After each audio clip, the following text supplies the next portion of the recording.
భౌతికవాదం అనేది మొత్తం ప్రపంచాన్ని అర్థం చేసుకోవడానికి పనికి వచ్చే ఏకైక సాధన.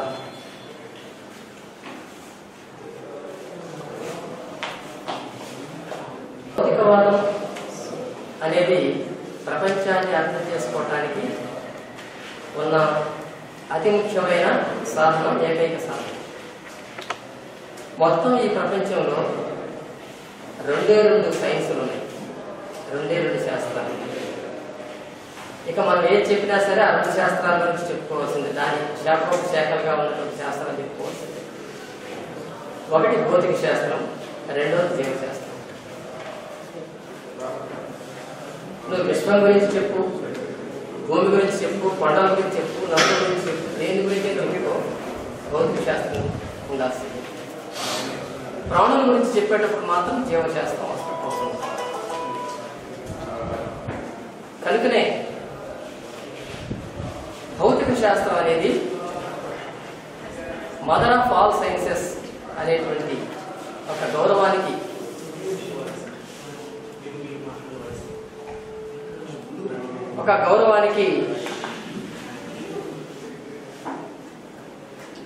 అది పొందగలిగింది. భౌతికం అనే పదం భూ అనేటువంటి సంస్కృత ధాతువు నుంచి వస్తుంది. భూతం, భూతాలకు సంబంధించినది భౌతికం. భూతం అనే పదాన్ని ప్రాచీన కాలంలో ఎలిమెంట్ అనే అర్థంలో వాడారు, మూలకం అనే అర్థంలో వాడారు. ఇప్పుడు వాటిని మనం ఎలిమెంట్స్ అంటున్నాం.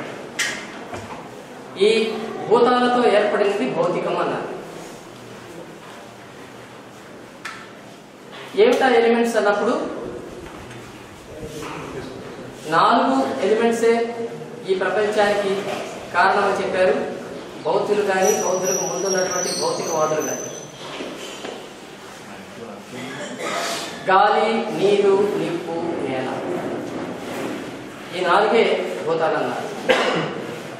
ఆకాశం అనే దాన్ని చేర్చి కాదు 5 భూతాలు అని చెప్పన్నారు భావవాదులు.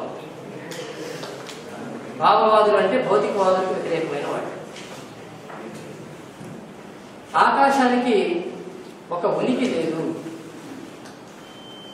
ఒక నిరూపణ లేదు, అందుకే అది కాదు అన్నారు భౌతికవాదులు. మొత్తానికి పంచభూతాలతో ఏర్పడింది కాబట్టి ప్రపంచం అన్నారు. కానీ భౌతికవాదులు చతుర్భూతాలతోనే ఏర్పడింది అన్నారు. సరే, ఈ భౌతిక అనే వాదం మొత్తం విశ్వానికి, ప్రపంచానికి, అన్నిటికీ కూడా సంబంధించినటువంటి వ్యవహారాలను చర్చిస్తుంది. భౌతికవాదానికి మూలం పదార్థం. పదార్థం అనేటువంటిది ఎప్పుడైతే ఉందనుకుంటున్నామో అప్పుడే దానితో పాటు పదార్థానికి సంబంధించిన లక్షణాలు కూడా ఉంటాయి. ఆ పదార్థానికి సంబంధించినటువంటి లక్షణాలలో చైతన్యం అనేది కూడా ఒకటి. కాబట్టి పదార్థం ఉన్నప్పుడు పదార్థానికి చైతన్యం ఉంటే ఈ చైతన్యమే ప్రపంచానికి కారణం అని చెప్పింది భావవాదం. కాదు పదార్థమే అని చెప్పింది భౌతికవాదం. సో భావవాదం, భౌతికవాదం అనేటువంటివి రెండు కూడా మొదటి నుంచి ఒకదానికొకటి కాంట్రడిక్టరీగా వస్తూ ఉంటాయి. ఇక తత్వ విషయాల్లోకి వస్తే, మనం తాత్విక రంగంలోకి వెళ్తున్నాం కాబట్టి తాత్విక విషయాల్లోకి వస్తే తత్వశాస్త్రం అనే దానికి బేస్మెంట్ భౌతికవాదమే. భౌతికవాదం బేస్మెంట్ లేక పునాది లేకుండా భావవాదం కూడా నిలబడదు. ఎందుకు నిలబడదు? తత్వం అంటేనే తత్ ప్లస్ త్వం, దాని యొక్క స్వభావం అని అర్థం సంస్కృతంలో. దేని యొక్క స్వభావం? దేన్నైతే నువ్వు చూస్తున్నావో దాని యొక్క స్వభావం, దేన్ని అయితే నువ్వు అనుభవిస్తున్నావో దాని యొక్క స్వభావం. ఆ దేని ఏది అనేది ఏదైతే ఉందో అది కంటికి కనిపించేదో లేకపోతే ఇంద్రియాలకు కనిపించేది గోచరమయ్యేదో అయి ఉంటుంది. కాబట్టి తత్వం అనే పదంలోనే భౌతికవాదం అనేది నిక్షిప్తమై ఉన్నప్పుడు దాన్ని వదిలేసి చైతన్యంలో లేదా ఒక లక్షణాన్ని పదార్థానికి ఒక లక్షణాన్ని పట్టుకొని అదే అన్నిటికీ మూలం చెప్పడం అనేటువంటి భావవాదం చేస్తున్నటువంటి ఒక తిరోగమన ఆలోచన విధానం. సో ఈ రెండింటికి ఘర్షణ అనేటువంటి మొదటి నుంచి మనకు వస్తూ ఉంది. ఇందాక బాబు గారు చెప్పినట్టుగా వేదాల్లోనే ఈ రెండు వాదాలకు సంబంధించినటువంటి సూచనాప్రాయమైనటువంటి అంశాలు ఉన్నాయి. ఆ అంశాలు ఉన్నాయి కాబట్టి అక్కడే ఈ రెండు వాదాల యొక్క చర్చలు మనకి కనపడతాయి. సో దీన్ని బేస్ చేసుకొని ఆ తర్వాత వచ్చినటువంటి పురాణ, బ్రాహ్మణ, ఆరణ్యక ఉపనిషత్తు వీటిల్లో కూడా ఈ చర్చలు కనపడతాయి. ఈ నాలుగు కూడా వేదాల తర్వాత వరుసగా వచ్చినటువంటి నాలుగు కూడా తాత్విక అంశాల్లో చాలా ముఖ్యమైనటువంటివి. అయితే చిట్ట చివరికి ఉపనిషత్తుల దగ్గరకు వచ్చేసరికి బ్రహ్మం అనేటువంటి ఒక కొత్త దాన్ని తీసుకొచ్చి అది తెలుసుకున్న వాళ్ళే బ్రహ్మవేత్తలు. కాబట్టి బ్రహ్మాన్ని తెలుసుకోవటమే అతి ముఖ్యమైనటువంటి పని. పరబ్రహ్మాన్ని లేదా బ్రహ్మాన్ని తెలుసుకోవటం ముఖ్యమైన పని. అది తెలిసిన వాడే మేధావి అనే ఒక కంక్లూజన్కి దాంట్లో వస్తాయి. సరే, ఇదంతా ఎందుకు చెప్తున్నారంటే భౌతికవాద నేపథ్యం ఇదంతా కూడా. అయితే ఈ బ్రహ్మని, ఉపనిషత్తుల్ని, ఈ బ్రాహ్మణాలు, అరణ్యకాలు చెప్తున్నటువంటి భావవాద కొనసాగింపు ఆలోచనల్ని వీటన్నిటిని ఎదుర్కొంటున్నటువంటి వాళ్ళు కూడా సైమల్టేనియస్ గా మనకు కనిపిస్తారు. అదిగో వాళ్ళ నేపథ్యంలో, వాళ్ళ వాదనల నేపథ్యంలో, వాళ్ళ ఆలోచనాధారల స్ఫూర్తితో మనకు వచ్చిందే బౌద్ధం. ఇది కూడా బాబుగారి దాకా నేపథ్యాన్ని కూడా చెప్పారు. బుద్ధుడి కంటే ముందే చాలా మంది భౌతికవాదాన్ని ప్రచారం చేశారు అని. ఆ ప్రచారం చేసినటువంటి వాళ్ళ ప్రభావం బుద్ధుడి మీద కూడా ఉంది అని కూడా చెప్పారు. మనకి తాత్విక రంగంలో చూసినప్పుడు ప్రవహణ జైవాది కానీ, ఉద్దాలక ఆరణి కానీ, అతని శిష్యుడు యాజ్ఞవల్కుడు కానీ, ఇలా ఒక పరంపర అనేది ఉంది. ఈ పరంపర జాగ్రత్తగా మనం ఒక్కొక్కళ్ళ ఆర్గ్యుమెంట్స్ చూసుకుంటూ వస్తే భౌతికవాదాన్ని అణిచివేస్తూ భావవాదంలోకి వాళ్ళ తాత్విక ఆలోచన విధానం ప్రయాణం చేయడం అనేటువంటి మనకు కనిపిస్తూ ఉంటుంది. సత్యకామ జాబాలు కానీ వీళ్ళంతా కూడా, యాజ్ఞవల్కుడు, సత్యకామ జాబాలు వీళ్ళంతా కూడా సమకాలికులుగా మనకు కనిపిస్తుంది. ఛాందోగ్యోపనిషత్తులో ఈ విషయాలన్నీ ఉంటాయి. అయితే వీళ్ళ ఈ ధార, ఈ పరంపర ఏదైతే ఉందో, ఈ పరంపర తర్వాత దాన్ని ఇంకా మరింత విస్తృతం చేసి భావవాదానికి ఒక గట్టి తాత్విక పునాదిని, గట్టి తాత్విక ఆధారాలని తీసుకువచ్చినటువంటి ఘనత ఆనాడు ఉన్నటువంటి చారుబాబుకి వస్తుంది. స్పష్టమైనటువంటి భౌతిక వాదంతో వాళ్ళు ముందు పెట్టారు. బుద్ధుడి కంటే ముందు వాళ్ళు ఎంతమంది, 5, 10 మందా, 2, 3 సంఖ్య లేదు. వాళ్ళ పేర్లు ఏమిటి, వివరాలు లేవు. వాళ్ళు ఎక్కడుండేవారు, ఆధారాలు లేవు. కానీ వాళ్ళు ఉన్నారు. వాళ్ళు రాసిన పుస్తకాలు లేవు, కానీ వాళ్ళు ఉన్నారు. ఉన్నారని మనం చెప్పడం కాదు, వాళ్ళని ఖండించిన వాడు చెప్పారు. వాళ్ళ వాదాలని ఖండించిన వాడు చెప్పారు. కనుక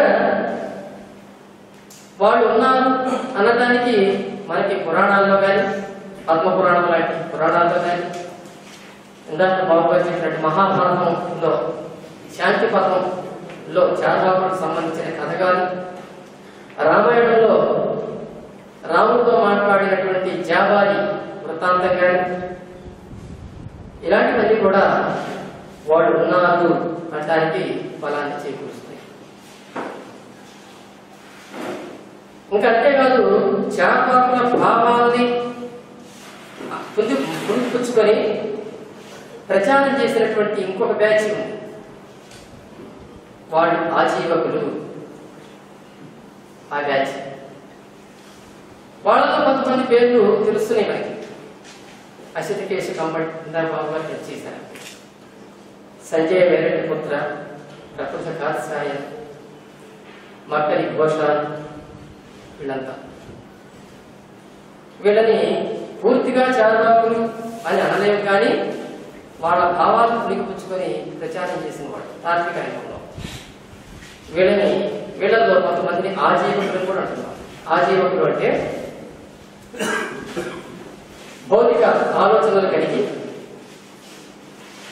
తమ సుఖాల వైపు, భోగాల వైపు తమను తాము మళ్లించుకోకుండా ఉండేందుకు ఒక రకమైనటువంటి శారీరకమైనటువంటి పీడ వాళ్ళంతటి వాళ్ళే కల్పించుకొని దాన్ని అనుభవిస్తూ ఉండేటువంటి ప్రచారం. ఉదాహరణకి ఉపవాసాల ద్వారా, శరీరాన్ని కష్టపెట్టుకోవడం ద్వారా, మేము ఖచ్చితంగా ఉండాలి, భావవాద వైపు వెళ్ళకూడదు అని ఒక గట్టి నియమాలు విధించుకోవటం ద్వారా ఉండేటువంటి వాళ్ళు. వీళ్ళంతా కూడా ప్రచారం చేసిన ఒక్కొక్కరి గురించి చెప్పుకోవాలంటే కొంత టైం పడుతుంది. మరి నేను ఊరికి అవుట్లైన్స్లోకి వెళ్తున్నా, ఎందుకంటే ఆకలి కూడా మనకి భౌతికమే కాబట్టి అది కూడా మనకి అవసరమే కాబట్టి. సో పాయసి ఒక ఇంపార్టెంట్ ఆజీవకమే, పాయసి. సో వీళ్ళందరూ ఉన్నారు మనకి. వీళ్ళందరూ బుద్ధుడి కంటే ముందే ఉత్తర భారతదేశంలో మక్కలి ఘోషాలు బెంగాల్ అయితే పాయసి అనేవాడు బీహారీ, అట్లా ఇప్పుడున్న ప్రాంతాలు బట్టి చూస్తే ఒక్కొక్క ప్రాంతంలో వాళ్ళ ఆలోచనాధారాలని కురిపించారు. బుద్ధుడు కూడా ఉత్తరప్రదేశ్కు దగ్గరలో ఉన్నటువంటి రాజ్యంలో జన్మించి లుంబిని వనంలో పుట్టి పెరిగి వచ్చిన వ్యక్తి కాబట్టి వాళ్ళ భావాలు, భావజాలంతో ఆయన పరిచయం ఉంది. కనుక మొదట్లో ఒక గణతంత్ర రాజ్యానికి సంబంధించినటువంటి వ్యవస్థలోని ఆయన పుట్టినప్పటికీ కూడా అప్పుడు ఆ రోజుల్లో ఉన్నటువంటి రాజ్య సుఖాలని అనుభవించినప్పటికీ కూడా ఈ భావధారాలు ఏవైతే ఉన్నాయో, ఈ ప్రచారాలు ఏవైతే ఉన్నాయో, వీటన్నిటిని గురించి ఆలోచనాపరుడై ఆలోచిస్తూ ఇందులో ఏది కరెక్ట్ కాదు అనే ఒక సంఘర్షణకి లోనవుతూనే పెరిగాడు. చివరికి 35 సంవత్సరాల వయసు వచ్చిన తర్వాత అప్పటికే పెళ్లి చేసుకున్నాడు, పిల్లాడిని కన్నాడు. 35 సంవత్సరాల వయసు వచ్చిన తర్వాత దీన్ని పూర్తిగా ఇంకా తెలుసుకోవాలి.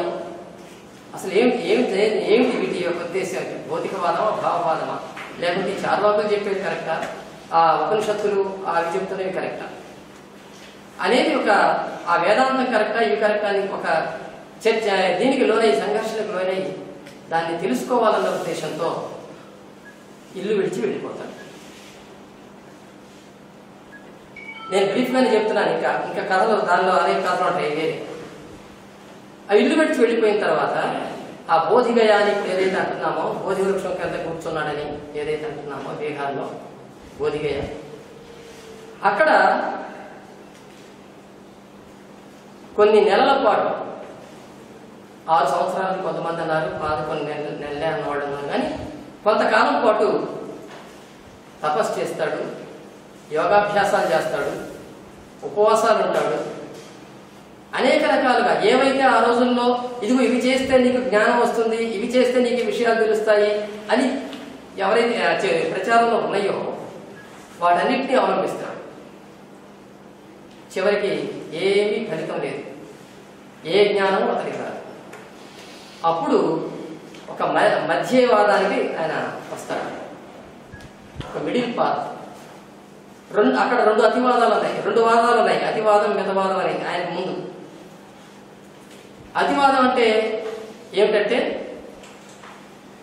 వాస్తవాన్ని ప్రాపంచిక వాస్తవాల్ని సత్యాన్ని తెలుసుకోవాలి అని అనుకున్నప్పుడు నిన్ను నువ్వు కష్టపెట్టుకోవాలి, ఎంతో తపస్సు చేయాలి, నీ శరీరాన్ని సృష్టింపజేసుకోవాలి అని.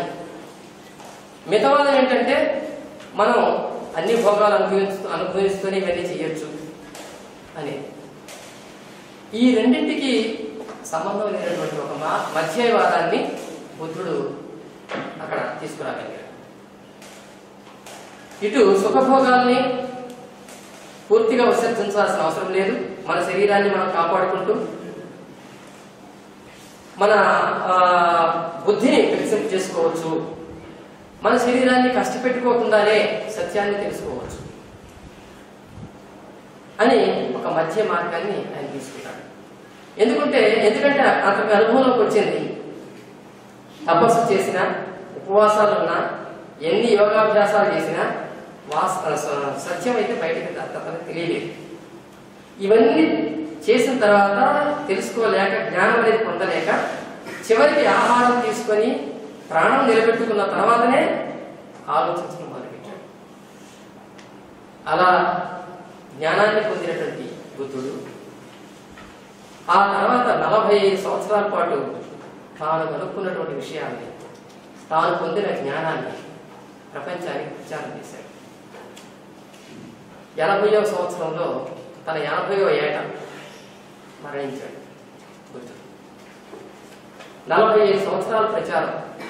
ఆయన ప్రచారం అంతా కూడా ఉత్తరప్రదేశ్, బీహార్ అంతవరకే పరిమితం, ఇక మిగిలిన ప్రాంతాలకు రాలేదు.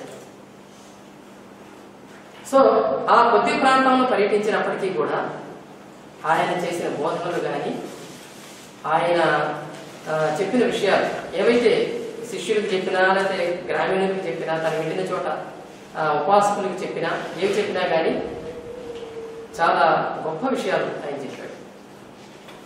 బుద్ధిస్టుల్లో ఉన్నటువంటి వాళ్ళు 2 భాగాలు మనం విడదీయచ్చు. ఒకటి భిక్షువులు, 2 ఉపాసకులు. భిక్షువులు అంటే బౌద్ధ ధర్మ ప్రచారకులు. ఉపాసకులు అంటే సంసారాన్ని సుఖాలను అనుభవిస్తూనే, తమ పనులు తాము చేసుకుంటూనే బుద్ధిజానికి సపోర్ట్గా ఉండేటువంటి వాడు. ఈనాటి భాషలో చెప్పుకోవాలంటే, ఈనాటి భాషలో ఇప్పుడున్నదో లేదో కానీ కమ్యూనిస్టుల్లో కూడా ఒక వ్యవస్థ ఉండేది, హోల్ టైమర్స్, సింపథైజర్స్ అని. హోల్ టైమర్స్ అంటే పార్టీ వాళ్ళని పోషిస్తారు. వాళ్ళు పూర్తి కాలం కమ్యూనిస్ట్ సిద్ధాంతాన్ని, పార్టీ సిద్ధాంతాన్ని ప్రచారం చేయడానికి వాళ్ళ టైం వినియోగిస్తారు. అలాగే సింపథైజర్స్ అంటే ఈ పార్టీ కార్యకర్తలు, హోల్ టైమర్స్ ఎవరైతే ఉన్నారో వాళ్ళు ఎక్కడికి వెళ్ళినా సరే వాళ్ళకి సపోర్ట్ చేస్తూ అన్ని రకాల సపోర్ట్ ఇస్తూ ఉండేవాళ్ళు హోల్ టైమర్స్, సింపథైజర్స్. సేమ్ ఇదే బుద్ధిస్ట్ వ్యవస్థలో ఉంది. కొంచెం మార్పులు ఉండొచ్చు, మామూలుగా అర్థం చేసుకోవడానికి పనికొస్తుంది. సో ఈ భిక్షుగణం, ఇప్పుడు మనం భిక్షువులు అంటే బిచ్చగాళ్ళు, అడుగుకునేవాళ్ళు అనుకుంటున్నాం, కానీ వాళ్ళు ఆ రోజుల్లో ఈ రకంగా లేదు. దానికి కొన్ని నియమాలు ఉన్నాయి, కొన్ని నిబంధనలు ఉన్నాయి, సూత్రాలు ఉన్నాయి. ఇప్పటికంటే పటిష్టమైనటువంటి ఒక వ్యవస్థ భిక్షువులకి ఆయన ఏర్పాటు చేశారు. ఇప్పుడు ఈ పార్టీలు వీటన్నిటికన్నా కూడా పటిష్టమైన వ్యవస్థను ఆయన ఏర్పాటు చేశారు. కనుక అంత గొప్ప వ్యక్తి, అంత గొప్ప ఉద్యమాన్ని ఆయన నిర్మించాడు కాబట్టి ఆ రోజుల్లో ఈవేళ కూడా దాని గురించి మనం చర్చించుకోగలుగుతున్నాం. ఆయన పోయి 2500 సంవత్సరాలైనా, లేకపోతే ఆనాడు ఉన్నటువంటి ఆ బుద్ధిస్ట్ ప్రాభవం ఇప్పుడు లేకపోయినా, ఈవేళ కూడా బుద్ధిజం అనేది చిరకాలం సజీవంగా ఒక పాజిటివ్ థింకింగ్లో మనం ఆలోచించే విధంగా ఒక పాజిటివ్ యాటిట్యూడ్ కలిగి ఉంది అంటే అది ఆ సిద్ధాంతంలో ఉన్న ఒక గొప్పతనం. ఏమిటి అసలు ఈ బుద్ధిజం ఏం చెప్పింది? బుద్ధిజంలో ఉన్నటువంటి భౌతికవాదం ఏంటి? ఇది ఒక ముఖ్యమైనటువంటి మనం ఇప్పుడు తెలుసుకోవాల్సి వచ్చింది. ఫస్ట్ మనం గుర్తించాల్సింది ఏంటంటే బుద్ధిజంలో ఆనాడే కాదు ఈనాటికి కూడా ఈనాటికి కూడా అభౌతిక అంశాల చర్చ ఉంది. అది ప్రధానంగా గమనించాలి.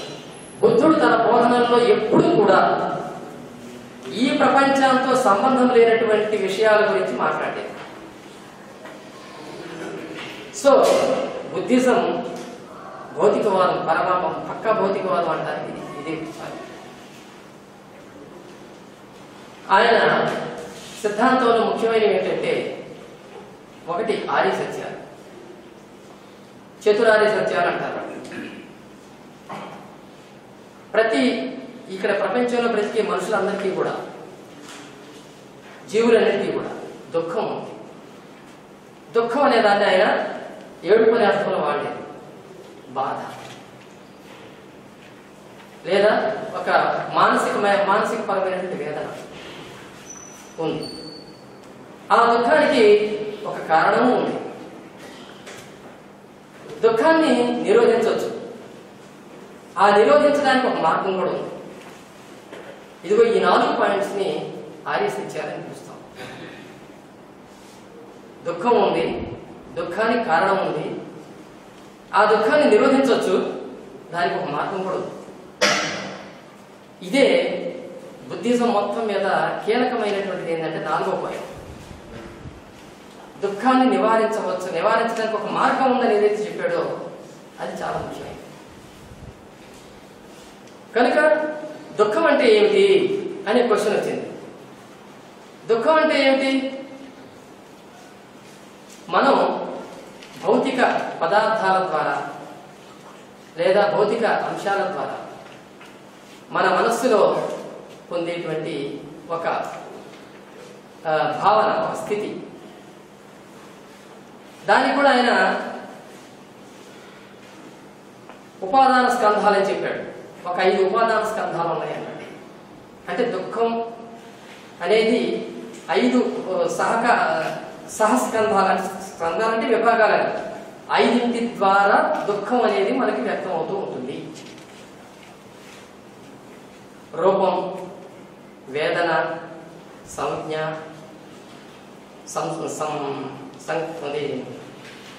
రూపం, వేదన, సంజ్ఞ, సంస్కారం, విజ్ఞానం. ఈ 5 ద్వారా దుఃఖం అనేది వ్యక్తం అవుతుంది అని చెప్పాడు. ఈ దుఃఖానికి ఒక కారణం ఉంది. ప్రతిదానికి ఒక కారణం ఉంటుంది. నువ్వు ఆ కారణం ఉండటం వల్లే దాన్ని సాధించడం కోసమే నువ్వు దుఃఖపడుతుంటావు. కనుక నీకు ఒక ఇల్లు కావాలి, ఆ ఇల్లు కూడా ఇలా ఉండాలనే కోరిక నీకు ఉంటుంది. దాన్ని సాధించుకోవాలంటే దానికోసం, ఆ ఇంటి కోసం కావాల్సినటువంటి సామాగ్రిని, ధనాన్ని అన్నింటినీ సమకూర్చుకోవాలి. దానికోసం నువ్వు కష్టపడతావు. ఆ కష్టపడేటప్పుడు కలిగే వేదనే దుఃఖం. కాబట్టి దీనికి ఇల్లు కావాలి అనే కోరిక ఏదైతే ఉందో అది నీ దుఃఖానికి కారణం. ప్రతి దుఃఖానికి కూడా, ప్రతి ఇబ్బందికి కూడా ఇలాంటి కారణాలు ఉంటాయి. కనుక దుఃఖానికి ఒక కారణం ఉంది అని చెప్పాడు. అయితే దీన్ని నిరోధించవచ్చా అంటే నిరోధించవచ్చు. దీన్ని నిరోధించవచ్చు. ఎలా? దానికి ఒక మార్గం ఉంది. ఆ మార్గం ఏమిటి? అష్టాంగ మార్గం. అష్టాంగ మార్గం అనేది బుద్ధుడు చెప్పినటువంటి ఒక గొప్ప తీరు. 8 అంగాలు ఉంటాయి ఆ మార్గంలో. 8 అంశాలు ఉంటాయి. ఈ 8 అంశాలని కనుక నువ్వు మైండ్కి ఎక్కించుకోగలిగితే నువ్వు ఆటోమేటిక్గా దుఃఖం నుంచి విముక్తి చెందుతావు. అది ఏ రకమైన దుఃఖమైనప్పటికీ కూడా అని ఆయన చెప్పడం జరిగింది. ఓకే ఆ పేర్లు చెప్తాను, ఇంకా డీటెయిల్స్లోకి వెళ్తే మనకి టైం కూడా సరిపోదు. ఆ అష్టాంగాలు ఏంటంటే ఆయన సమ్యక్ అని పదం వాడాడు, కానీ దాన్ని కొంచెం అది సంస్కృత పదం, దాన్ని తెలుగులో సరైన అనే అర్థంలో చెప్తాను. సమ్యక్ దృష్టి అన్నాడు ఆయన. సమ్యక్ అనే దాని గురించి సరైన దృష్టి అంటాం. సరైన దృష్టి, సరైన సంకల్పం, ఈ రెండింటి ద్వారా సరైనటువంటి జ్ఞానం వస్తుంది అని చెప్పాడు. సరైన వాక్కు, సరైనటువంటి కర్మ, సరైనటువంటి ఉపాధి, జీవిక, ఈ మూడింటి ద్వారా నీ శీలం లేదా సదాచారం నీలో డెవలప్ అవుతుంది అని చెప్పాడు. సరైన ప్రయత్నం, సరైన స్మృతి, సరైన సమాధి, వీడింటి ద్వారా, ఈ మూడింటి ద్వారా నీకు మానసిక పరమైనటువంటి ఏకాగ్రత, మానసిక పరమైనటువంటి సంసిద్ధత, నీ దుఃఖాన్ని పోగొట్టుకోవడానికి కావాల్సిన సంసిద్ధత నీలో ఏర్పడతాయి అని చెప్పాడు. అంటే వీటికి జస్ట్ నిర్వచనాల్లాగా చెప్పుకోవాలంటే బ్రీఫ్గా చెప్పాను. సమ్యక్ దృష్టి అంటే ఏం లేదు, శారీరకమైన, మానసికమైన, వాచికమైన, అంటే మనోవాక్కాయ కర్మలు అంటారు కదా, మనస్సు, వాక్కు, కర్మ, వీటి ద్వారా నువ్వు జ్ఞానాన్ని పొందడానికి, నువ్వు జ్ఞానాన్ని పొందవచ్చు. ఏది మంచి ఏది చెడు అనే వివేచన కలిగినటువంటి జ్ఞానాన్ని పొందవచ్చు. అలా పొందగలిగేటువంటి స్థితినే సమ్యక్ దృష్టి, సరైన దృష్టి అంటారు. సరైన సంకల్పం, సరైన సంకల్పం అంటే చెడ్డ పనులు ఏమిటి, మంచి పనులు ఏమిటి, హింస, అహింస, అలాగే ఇట్లాంటి, అంటే ఆ రెండింటి మధ్య ఉన్నటువంటి తేడాలని తెలుసుకోవడానికి మనస్సులో ఏర్పాటు చేసుకునేటువంటి ఒక స్థిరమైనటువంటి సంకల్పం, బుద్ధి. రాగద్వేషాలు, హింసాహింసలు, ఇటువంటి విషయాల్లో నువ్వు ఎలా ఉండాలో నీలో ఏర్పాటు చేసుకునేటువంటి స్థిర చిత్తత, స్థిరమైనటువంటి బుద్ధి. ఇది అంటే ఈ రెండు విషయాల్లో కూడా ఏకరూపమైనటువంటి ఫీలింగ్స్ ని కలిగి ఉంటే అది స్థిర చిత్తత అన్నాడు. దీన్నే భగవద్గీతలో స్థిత ప్రజ్ఞ అన్నాడు. ఆ భగవద్గీత రాసిన ఆయన. భగవద్గీత గురించి చెప్పుకోవడం అదొక టాపిక్, మొత్తం కాపీ భగవద్గీత, అది తర్వాత విషయం. బుద్ధిజం నుంచి చాలా కాపీ కొట్టారు, ఉపనిషత్తుల నుంచి కాపీ కొట్టారు, చాలా ఉన్నాయి దాంట్లో కాపీ. సో ఈ బుద్ధుడు చెప్పినటువంటి స్థిరమైనటువంటి మానసిక స్థితిని పొందడం అనేటువంటిది ఆయన స్థిత ప్రజ్ఞత అన్నాడు. ఇది సరైన సంకల్పం అని అడుగుతుంది. ఈ రెండింటి ద్వారా మంచి చెడులను తెలుసుకునేటువంటి వివేచన, అలాగే రాగద్వేషాలు, హింసలు, వీటన్నిటి పట్ల నువ్వు ఏర్పాటు చేసుకున్నటువంటి ఈ యొక్క స్థిరమైనటువంటి మనస్సు ఏవైతే ఉన్నాయో, ఈ రెండింటి ద్వారా నీలో జ్ఞానం పెరుగుతుంది, నీలో ప్రజ్ఞ పెరుగుతుంది అంటాడు. తర్వాత అంశం మూడవది, సరైనటువంటి వాక్కు, అబద్ధాలాడటం లేదా ఎదుటివాడిని దూషించడం, తెలియకపోయినా తెలిసని చెప్పడం, మరి ఎదుటివాడిని అవమానపరచాలని మాట్లాడటం, ఇవన్నీ కూడా ఉండకూడదు. అవి సరైన వాక్కులు కావు. కాబట్టి సరైనటువంటి వాక్కుల్ని ఎలా మనం పొందాలి, ఎలా మనం చేయాలనేది సాధన ద్వారానే సాధ్యమవుతుంది. ఇలా సరైన వాక్కు కలిగి ఉండటం ఒక పాయింట్. దాంట్లో దుఃఖాన్ని నివారించడంలో అదొక పాయింట్. ఎందుకంటే మాటల వల్లనే అవతల వాడికి దుఃఖం కలిగించడం, లేదా ఎవరైనా మాట్లాడినప్పుడు నీకు దుఃఖం కలగడం అనేది కూడా జరుగుతూ ఉంటుంది. కాబట్టి మాటల్ని కంట్రోల్లో ఉంచుకోవడం కూడా, నియంత్రించుకోవడం కూడా చాలా అవసరం అంటారు. అలాగే సరైన కర్మ, చేసే పనులు కూడా సరిగ్గా ఉండాలి. తన ఇష్టం వచ్చినట్టు తను చేస్తాను అనడానికి చేస్తే దానివల్ల వచ్చే ఫలితాలు కూడా దుష్ఫలితాలు అవుతాయి, దానివల్ల కూడా దుఃఖం పెరుగుతుంది. అందువల్ల ఏ పని చేయవచ్చు, ఏ పని చేయకూడదు, ఎదుటి వారికి నీ వల్ల హాని జరిగేటట్టు చూడకుండా ఉండకుండా ఉండే విధమైనటువంటి ప్రవర్తన నీలో ఉండాలి. సరైన కర్మలు చేస్తే నీకు అపకారం రాదు అంటాడు. తర్వాత ఉపాధి. మనం బ్రతకడానికి రకరకాల పనులు చేస్తాం. నువ్వు చేసే పని ఏదైనా సరే ఎదుటి వ్యక్తికి, అంటే నీ పక్కవాడికి, నీ సమాజంలో ఉంటున్నటువంటి వారందరికీ కూడా దానివల్ల హాని జరగకూడదు, చెడు జరగకూడదు. అటువంటి ఉపాధిని మాత్రం నువ్వు తీసుకోవాలి. ఒక 5 వృత్తుల్ని బుద్ధుడు వ్యతిరేకించాడు. ఒకటి ఆయుధాలు అమ్మటం. చూడండి, ఆయన ఆ రోజుల్లోనే ఏ వృత్తులనైతే ఆయన నిషేధించాడో, ఆయన తప్పన్నాడో, ఈనాటికి కూడా వాటి ద్వారానే మనకి ఇక్కడ ఆ వృత్తుల ద్వారానే చాలా హాని జరుగుతుంది మన సమాజంలో. ఒకటి ఆయుధాలు అమ్మటం. రెండవది ప్రాణుల్ని, ప్రాణం ఉన్న వాటిని అమ్మటం, కొనడం. ప్రాణుల్ని ఎప్పుడూ అమ్ముకోకూడదు, కొనకూడదు, అవి వస్తువులు కావు అన్నాడు. మూడవది మద్యాన్ని అమ్మటం. నాలుగవది విషాన్ని అమ్మటం. ఐదవది సుఖాల్ని అమ్మటం. అది అనుకుంటా, సుఖాల్ని 5వ పాయింట్. ఈ మొత్తం మాంసాన్ని అమ్మటం. ఇవి ఈ 5 కూడా వృత్తులుగా పనికిరావు, వాటిని ఎవరు చేపట్టకూడదు అన్నాడు. ఈ 5 నిషేధించి మిగిలిన వాటిల్లో గౌరవప్రదమైనటువంటి ఉపయోగకరమైనటువంటి వృత్తులు ఏమైనా కానీ స్వీకరించవచ్చు. ఇది సరైన జీవిక అని అవుతుంది. అట్లాగే సరైన ప్రయత్నం అనేటువంటిది నువ్వు ఏదైతే నువ్వు నీ జీవితానికి లేకుంటే నువ్వు బ్రతకడానికి ఉపయోగించుకుంటున్నావు, వాటిని సరైన మార్గంలో కనుక ప్రయత్నం చేయకపోతే దానివల్ల నీకు దుఃఖమే జరుగుతుంది అంటాడు. అలాగే సరైన స్మృతి, ఆలోచన, మానసిక పరమైనటువంటిది. ఇంతకుముందు స్మృతి అంటే జ్ఞాపకం. ఏ మంచి చేయటం వల్ల నీకు మంచి జరుగుతుందని నీకు జ్ఞాపకం ఉంటుందో, స్మృతిలో ఉంటుందో, ఆ స్మృతుల్ని నువ్వు పెట్టుకోవడం మంచిదన్నమాట.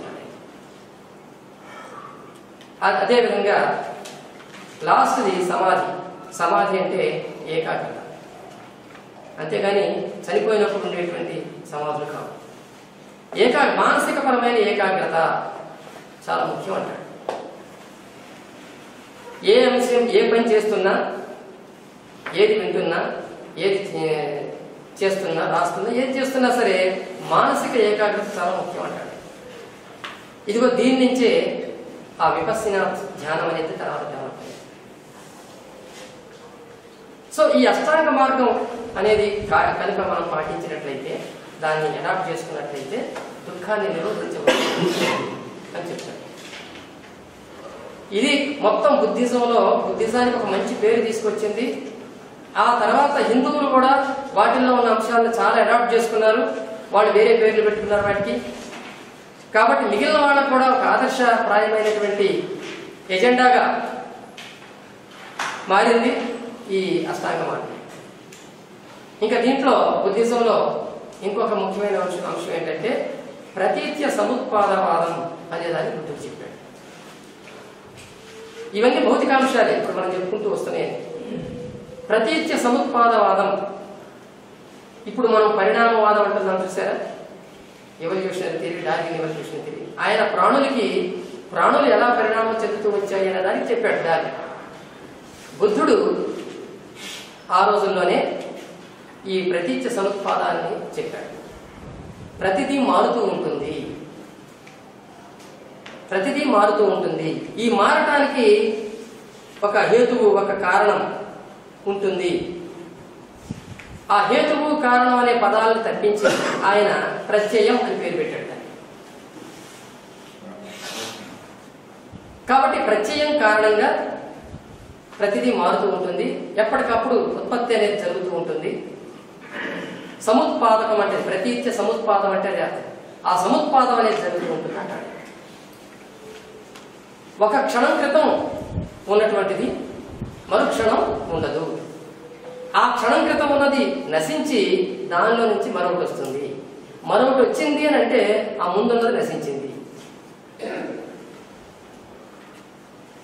ఒక నది ఉందనుకుందాం, ఆ నదిలో నీరు ప్రవహిస్తూ ఉంటుంది. ఒక క్షణం మనం చూసాం, రెండో క్షణంలో ఆ నీరు అక్కడ ఉండదు, ఇంకో చోట ఉంటుంది. కనుక ఇదే మనం మిగిలిన వాటికి కూడా అప్లై చేస్తే నీ శరీరంలో కానీ, నీ మనసులో కానీ, లేకుంటే సమాజంలో కానీ ఒక క్షణం ఉన్నటువంటి పరిస్థితి మరో క్షణానికి ఉండదు. నీ శరీరంలోనూ మార్పులు వస్తున్నాయి, అలాగే ఆలోచనలో కూడా మార్పులు రావచ్చు, అలాగే ప్రపంచం సమాజంలో జీవనంలో కూడా మార్పులు రావచ్చు అనేది ఈ ప్రతీత్య సముత్పాదవాదం అనే దాన్ని బుద్ధి చెప్పాడు. ఇది బుద్ధిజానికి ఉన్నటువంటి ఒక విశిష్ట లక్షణం, అది విశిష్టమైనటువంటి ఒక అంశం. అది దాని ఎంత క్రితం ఎన్ని సంవత్సరాల క్రితం చెప్పాడో చూడండి. అంటే ఒక సోషల్ ఎవల్యూషనరీ లేదా ఒక బయలాజికల్ ఎవల్యూషనరీ అనేటువంటిది ఇప్పుడు మనం కొత్తగా నేర్చుకోవడానికి ముందే బుద్ధిజంలో ఉంది. అసలు ఈ ప్రతీత్య సముత్పాదవాదాన్ని సరిగ్గా అర్థం చేసుకోవడంలోనే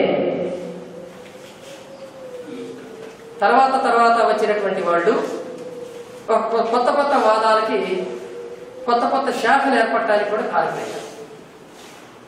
అది సో దాన్ని అట్లా పెడదాం. ఇంకా బుద్ధుడు చెప్పినటువంటి అంశాల్లో ముఖ్యమైన ఏంటంటే క్షణికవాదం అనేది కూడా ఉంది. క్షణికవాదం అంటే ఈ మొత్తం ఈ ప్రపంచంలో మనం చూస్తున్నటువంటి చరాచర వస్తువులన్నింటినీ కూడా అర్థం చేసుకోవడానికి ఉపయోగపడుతుంది. ఈ మొత్తం ప్రపంచంలో చరాచర వస్తువులన్నీ కూడా ఒకటి స్కంధాలు, రెండు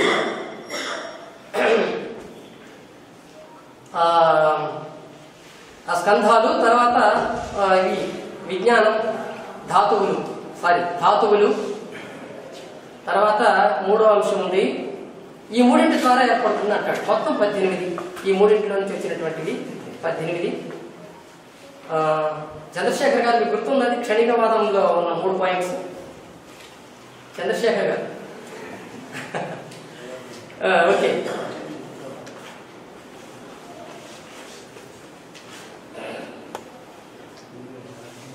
ఓకే, స్కంధాలు, ఆయతనాలు రెండో పాయింట్. స్కంధాలు, ఆయతనాలు, ధాతువులు.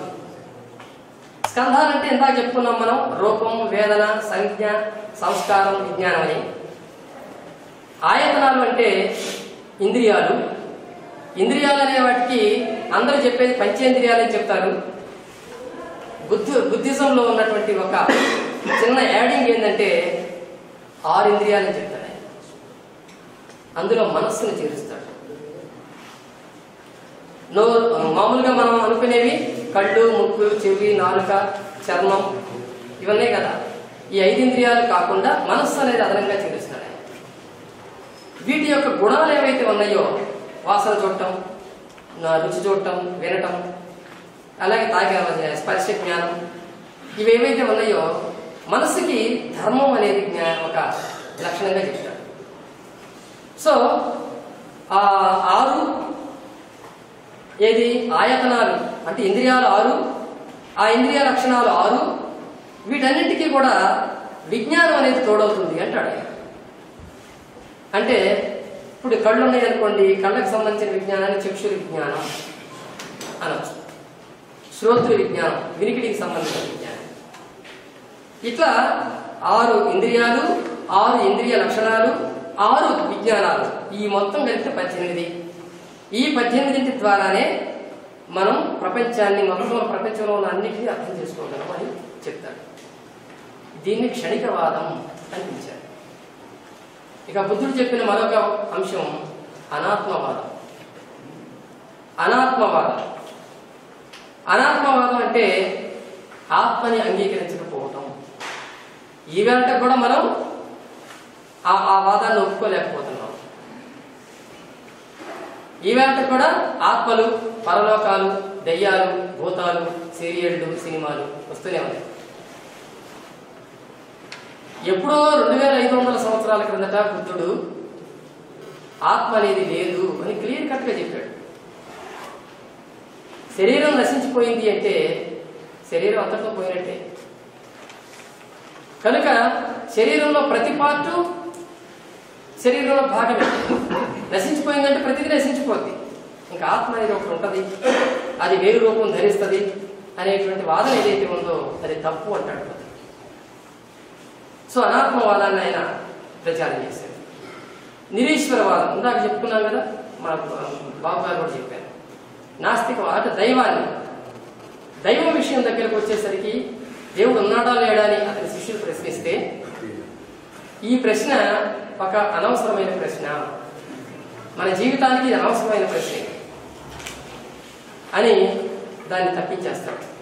దాన్ని పట్టుకొని ఊగులాడుతూ ఉన్నాడని లేడని ఇలా ఊగులాడుతూ ఉండటం అనేటువంటిది టైం వేస్ట్ పని అన్నట్టుగా ఇది ఒక అనవసరమైన ప్రశ్న అంటాడు. దాని జోలికి వెళ్ళొద్దంట. అది లేకుండా మనం చూడాల్సింది ఏంటంటే మానవ జీవితానికి సంబంధించిన దుఃఖాన్ని నివారించడానికి మనం ఆలోచన చేయాలి. కనుక ఇది మనం బుద్ధుడి నుంచి ఆయన నిరీశ్వరవాదం ఏ విధంగా ఉంది.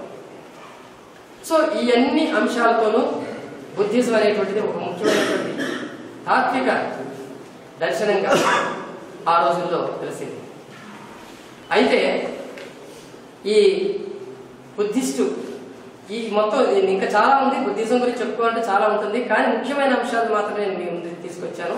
అందులో భౌతికవాదం గురించి మాట్లాడుతున్నాను కాబట్టి ఈ వీటి ద్వారా బుద్ధిజం అనేటువంటిది చాలా ఒక పరిపూర్ణమైనటువంటి సిద్ధాంతం, ఒక పరిపూర్ణమైనటువంటి ఒక తాత్విక సిద్ధాంతంగా తర్వాత విస్తరిస్తూ వచ్చింది. ఆ విస్తరణ అనేటువంటిది ఏ స్థాయికి వెళ్ళింది అని అంటే బహుశా ఆ సిద్ధాంతాన్ని ఎదుర్కోవటానికి మిగతా ఆధ్యాత్మిక సిద్ధాంతాలన్నీ కూడా చాలా ఇబ్బందులు పడ్డాయి. మొత్తం బుద్ధిజం మొత్తం కూడా 3 పుస్తకాల్లో నిక్షిప్తం చేయబడింది.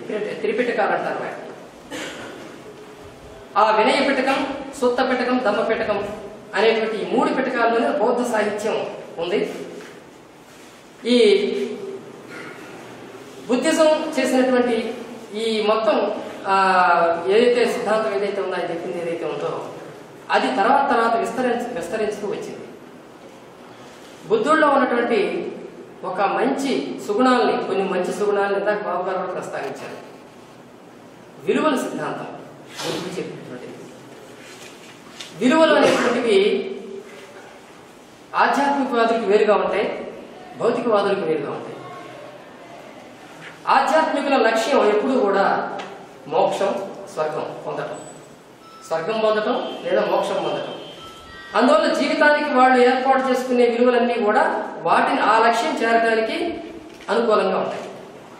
కానీ భౌతికవాదులు లేదా బుద్ధిస్టులు, యోగనిస్టులు ఎవరైనా సరే వీళ్ళ లక్ష్యాలన్నీ కూడా మానవ సంక్షేమం. కాబట్టి వీళ్ళు పాటించే విలువలన్నీ కూడా దీన్ని కేంద్రంగా చేసుకుని వెళ్తాయి.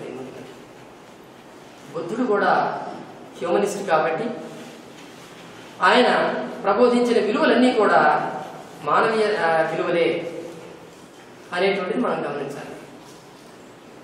ఆయన ప్రజ్ఞ, కరుణ, సహకారం ఇవన్నీ కూడా విలువలుగా బోధించాడు. శీలం ఇవన్నీ మనం పెంపొందించుకోవాలన్నాడు.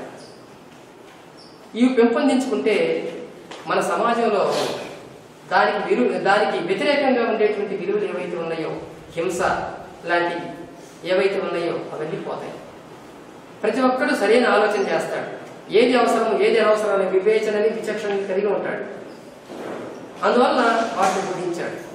బుద్ధుడి కంటే ముందు విలువల్ని బోధించినటువంటి వాళ్ళు మనకి తత్వవేత్తల్లో కనపడరు.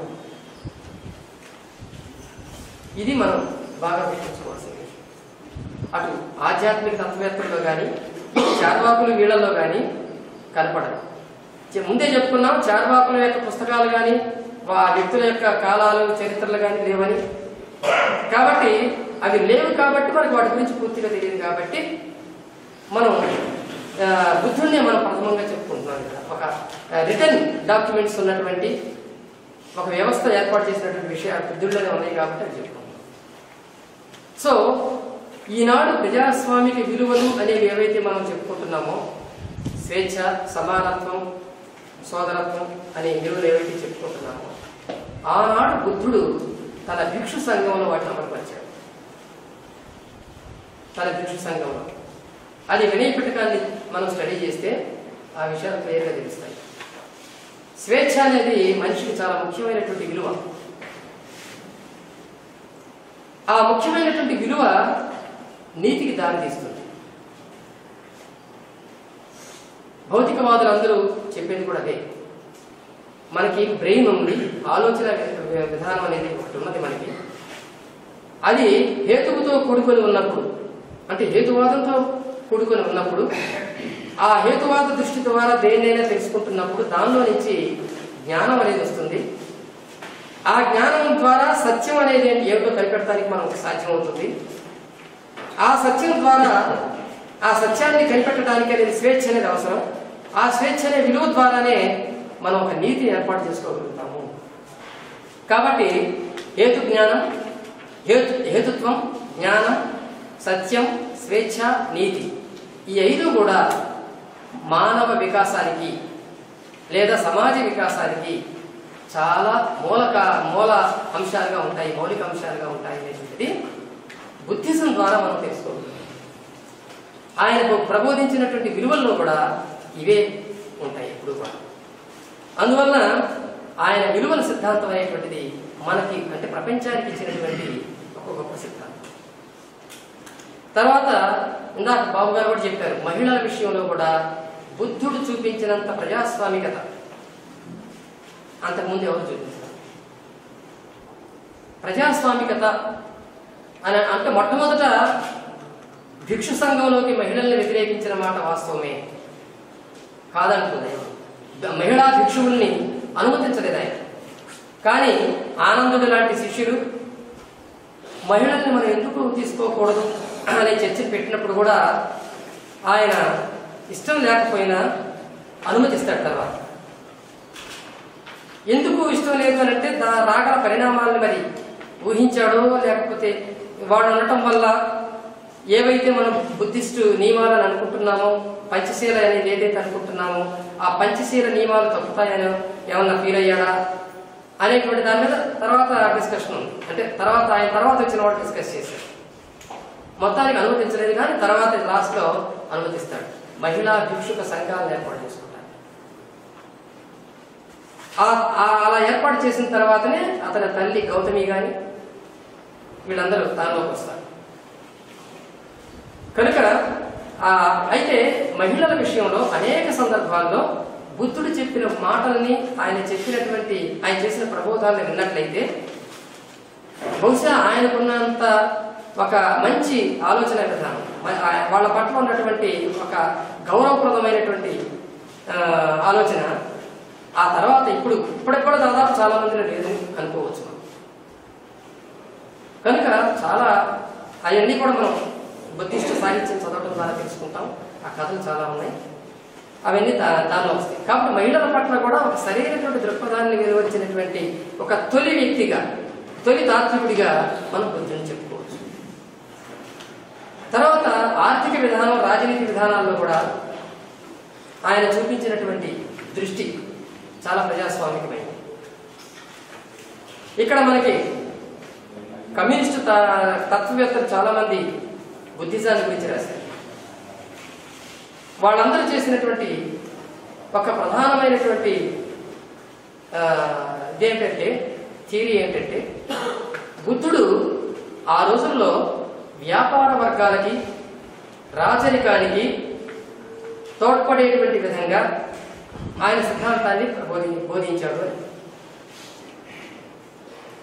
మార్క్సిస్ట్ ఫిలాసఫర్స్ రాసినటువంటి బుక్స్ లో మీకు కనపడుతుంది. నేను చదివాను అవన్నీ. చదివి నేను కూడా అంతే అనుకున్నాను మొదట్లో. ఎస్, బుద్ధుడు వాళ్ళకు ఉపయోగపడే రాశాడు కానీ మామూలు జనానికి ఉపయోగపడే రాయలేదు అనుకునేవాడు.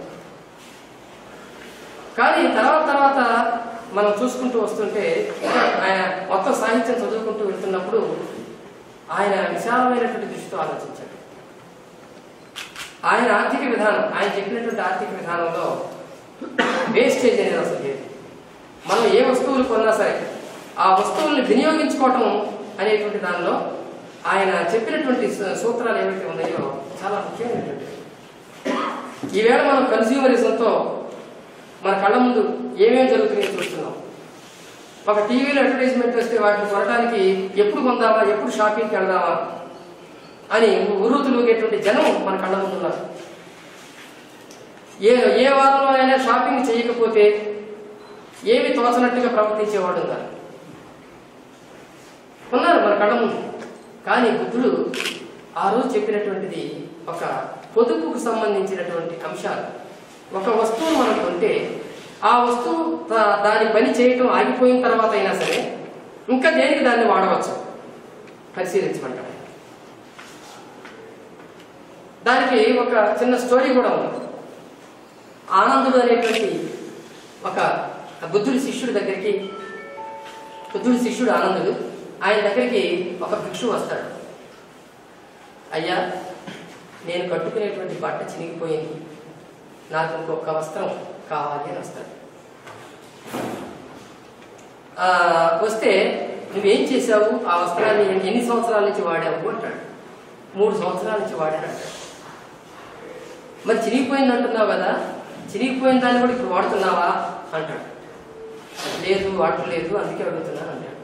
చినిగిపోయిన వెంటనే ఏం చేసావు, పారవేశాను అనల్లా. చినిగిపోయిన దాన్ని నేను ఒత్తులుగా తయారు చేసి, ఆ గుడ్డ పీలకల్ని ఒత్తులుగా తయారు చేసి నేను దాన్ని ప్రమిదల్లో పెంచి రాత్రిపూట వెలుగు కోసం వాడుకున్నాను అంటాడు. ఇంకా ఏం చేసావు అని అంటాడు. దాన్ని గాయాలు తగిలినప్పుడు కట్టుకోవడానికి కూడా వాడుకున్నాను అంటాడు. ఇలా చెప్పుకుంటూ వచ్చి చివరి దారం కూడా ఏదో దానికి ఉపయోగించినట్టుగానే చెప్తాడు. ఇదిగో ఇలాంటి ఒక విధానాన్ని, ఒక వస్తువుని మనం వినియోగించుకోవాల్సినటువంటి పద్ధతిని ఆ బుద్ధుడు చాలా క్లియర్గా, అంటే ఎంత పొదుపుగా ఉండాలో, ఎంత సింప్లిసిటీగా ఉండాలో చెప్తాడనమాట. ఏ భిక్షువు కూడా 2 వస్త్రాలకు మించి వస్త్రాలు ఉంచుకోకూడదు. 5 వస్తువులు మాత్రమే భిక్షువులకు ఉండాలి. సూది ఇట్లాంటివి కొన్ని ఉన్నాయి. ఈ 5 మాత్రమే ఉండాలి. వేరే ఆస్తి అనేది లేదు భిక్షువులకి. సొంత ఆస్తిని బుద్ధుడు ఒప్పుకోలేదు. సొంత ఆస్తి పనికిరాదు.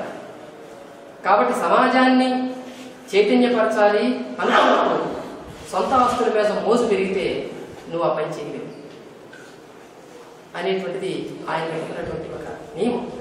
అందుకే వినయ పిటకం ఇంతకుముందు చెప్పినట్టుగా ఇప్పుడు మార్కెట్లో దొరుకుతుంది. వినయ పిటకం అనే పుస్తకంలో భిక్షువుడు ఎలా ఉండాలి, వాళ్ళల్లో వచ్చేటువంటి గొడవలకి పరిష్కారాలు ఏమిటి అనేటువంటిది చాలా క్లియర్గా దాంట్లో చెప్పండి. కనుక ఆ రకమైనటువంటి ఒక విధానం, ఒక ప్రజాస్వామిక విధానం భిక్షు సంఘాలను ఏర్పాటు చేశాడు. అలాగే రాజరికం దగ్గరికి వచ్చినప్పుడు కూడా రాజులు ఏ రకమైనటువంటి పరిస్థితి, ఏ రకమైన మానసిక స్థితిని కలిగి ఉండాలి, ప్రజల సంక్షేమాన్ని ఏ విధంగా పట్టించుకోవాలి అనే విషయాన్ని కూడా ఆయన చాలా చాలా ఉదాహరణలు చెప్తాడు. ఆయన స్వయంగా 2 రాజులకి బౌద్ధ దీక్ష ఇస్తాడు బుద్ధుడు. బింబిసారుడు, ప్రసేనజిత్, వీళ్ళిద్దరికీ ఆయనే స్వయంగా దీక్ష ఇస్తాడు. తర్వాత అయితే వాళ్ళిద్దరికంటే కూడా బుద్ధుడు చనిపోయిన తర్వాత వచ్చినటువంటి అశోకుడు బుద్ధిజాన్ని రాజకీయాల్లోకి తీసుకొస్తే ఎంత మంచి జరుగుతుందో, ఎంత మేలు జరుగుతుందో నిరూపిస్తాడు. సో అశోకుడే మొట్టమొదట రాజు, బహుశా చివరి రాజు కూడా బుద్ధిజాన్ని రాజకీయాల్లోకి తీసుకొస్తే ఏం జరుగుతుంది చెప్పినటువంటిది ఆచరణపూర్వకంగా నిరూపించినవాడు. బుద్ధుడు చనిపోయిన తర్వాత 318 సంవత్సరాల తర్వాత అశోకుడు లుంబినిలో ఒక శాసనం వేయిస్తాడు బుద్ధుని గురించి. అది ఇప్పటికే ఉంది. సో ఆ అశోకుడు చేసినటువంటి కేవలం మనం అశోకుడు అనగానే గుర్తుకొచ్చేది ఏంటంటే రోడ్లు వేయించడం, చెట్లు నాటించడం, వీటితో పాటు బుద్ధిస్ట్ ప్రచారకుల్ని విదేశాలకు పంపటం, తమ కూతుర్ని కొడుకుని పంపించాడని ఇవన్నీ చెప్తాం. అంతేకాదు అశోకుడు పరిపాలనా విషయాల్లో ప్రజాస్వామ్యానికి పెద్దపీట వేశాడు. మతం విషయాలకు వచ్చేసరికి అవి వ్యక్తిగతాలుగా చూపించాడు. విషయాలకు వస్తే అయితే అక్కడ హిందూ, బౌద్ధ, జైన ఈ మతాలు ఏవైతే ఉన్నాయో వాళ్ళందరినీ వాళ్ళ స్థాయిలో ఆదరించారు. ఎవరికి ఇబ్బంది కలిగించలేదు. కనుక అంత గొప్పగా పరిపాలన చేశాడు కాబట్టే ఈవేళ భారత ప్రభుత్వం కూడా అశోకుడి చిహ్నాన్ని పెట్టుకున్నాం. బౌద్ధానికి సంబంధించినటువంటి కొన్ని గుర్తుల్ని మన రాజ్యాంగంలో కానీ చిహ్నాల్లో కానీ జాతీయ చిహ్నాల్లో కానీ యాక్సెప్ట్ అడాప్ట్ చేసుకున్నాం. సో బుద్ధిజాన్ని రాజకీయాల్లో తీసుకెళ్తే ఎలా ఉంటుందంటానికి అదొక ఎగ్జాంపుల్. అశోకుడికి ఎగ్జాంపుల్. తర్వాత చాలా మంది గుర్తించలేని అంశం ఏంటంటే బుద్ధిజం సెక్యులర్ ఎడ్యుకేషన్ తీసుకొచ్చింది ఇండియాలో. ఈ యాంగిల్ని ఎక్కువ మంది మాట్లాడలేదు. బుద్ధుడు భిక్షువుల కోసం ఉండటానికి ఆరామాలు ఉండాలన్నాడు. భిక్షువులు విద్యను అభ్యసించడానికి లేదా ఉపాసకులు పిల్లలు విద్యను అభ్యసించడానికి విహారాలు ఉండాలన్నాడు. ఈ ఆరామాలు విహారాలు అనేటువంటి చాలా ముఖ్యమైనవి. విహారాలు ఎక్కువగా ఉన్నది బీహార్లో కాబట్టి దానికి బీహార్ అనే పేరు వచ్చింది. బీహార్ అది విహార్ అనే పదం నుంచి వచ్చింది. సో ఆయన ఆ విహారాల్లో పెట్టినటువంటి education system secular education system. అంతేకాదు మొట్టమొదటిసారి భారతదేశంలో వృత్తి విద్యా విధానానికి పునాది వేసిన వాళ్ళు బౌద్ధులు. అంతేకాదు బుద్ధుడి కాలంలోనే వృత్తి విద్యలకి ఒక ఆదరణ అనేది వచ్చింది. అవి అంతకుముందు తండ్రి నుంచి కొడుక్కి, కొడుకు నుంచి కొడుక్కి ఇట్లా వంశపారంపర్యంగా వస్తుంది. వాటిని తండ్రులు కొడుకు నేర్పేవాడు. వాళ్ళకి ఏ స్కిల్స్ ఉంటే ఆ స్కిల్సే కొడుకులకు వచ్చేది. ఇట్లా వంశపారంపర్య విద్యా విధానం వాళ్ళకు ఉండేది, వృత్తిపరమైన విద్యా విధానం.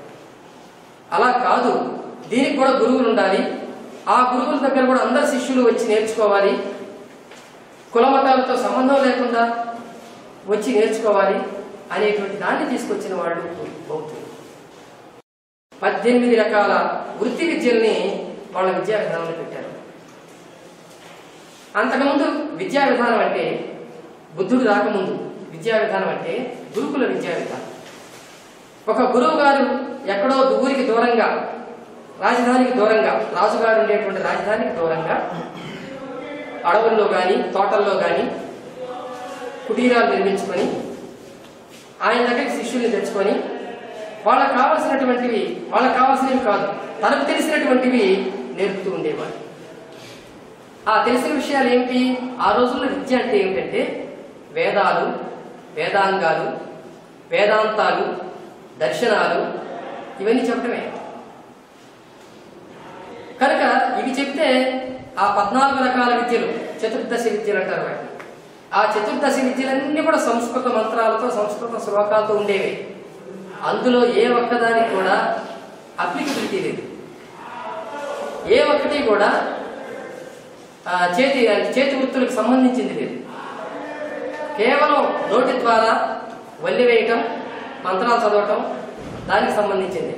పైగా గురుకులాల్లో అప్పుడు ఉన్న వాళ్ళంతా కూడాను 3 వర్ణాలకు చెందిన వాళ్ళే.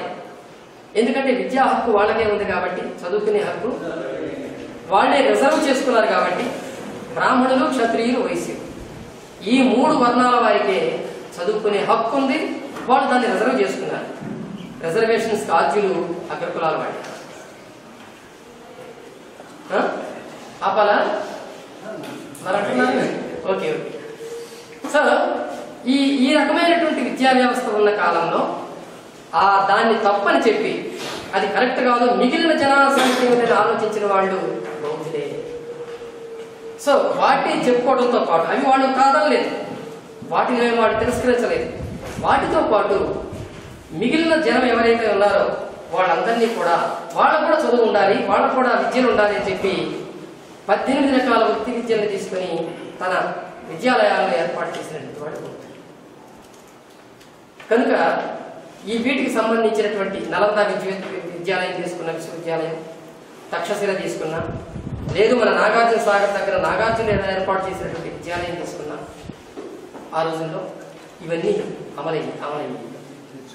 కాబట్టి కుల మతాలకు అతీతంగా విద్యని సామాన్య జనం దగ్గరికి తీసుకెళ్లినటువంటి వాడు మొట్టమొదటి బహుజన హితాయ బహుజన సుఖాయ, అది ఆయన స్లోగన్. బహుజనుల హితం కోసమే, బహుజనుల సుఖం కోసమే మనం ఆలోచించాలి అని చెప్పేవాడు ఆయన.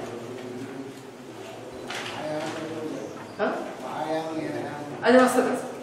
సో ఇవన్నీ కూడా ఎందుకు చెప్తున్నట్టు బుద్ధిజం గురించి ఒక భౌతిక ఆలోచన విధానంతో బుద్ధుడు ఏమేం చేశాడు, ఎలా విస్తరింపజేశాడు తనని అనేది ఈనాటికి కూడా మనం గుర్తించిన ఒక విషయం ఏంటంటే, ప్రపంచంలో మొట్టమొదటిసారి వృద్ధుల కోసం ఆశ్రమాలు కట్టి వృద్ధుల్ని గౌరవించాలి, వాళ్ళు సీనియర్ సిటిజన్స్, ఇప్పుడున్న తరం కంటే వృద్ధులు ముందు తరం వాళ్ళు సీనియర్ సిటిజన్స్, వాళ్ళని గౌరవప్రదమైన స్థానం వాళ్ళకి కల్పించాలని చెప్పి వాళ్ళ కోసం ప్రత్యేకంగా ఒక ఆశ్రమ విధానాన్ని తీసుకొచ్చిన వాడు వృద్ధుడు అంటే మీరు నమ్మగలరా?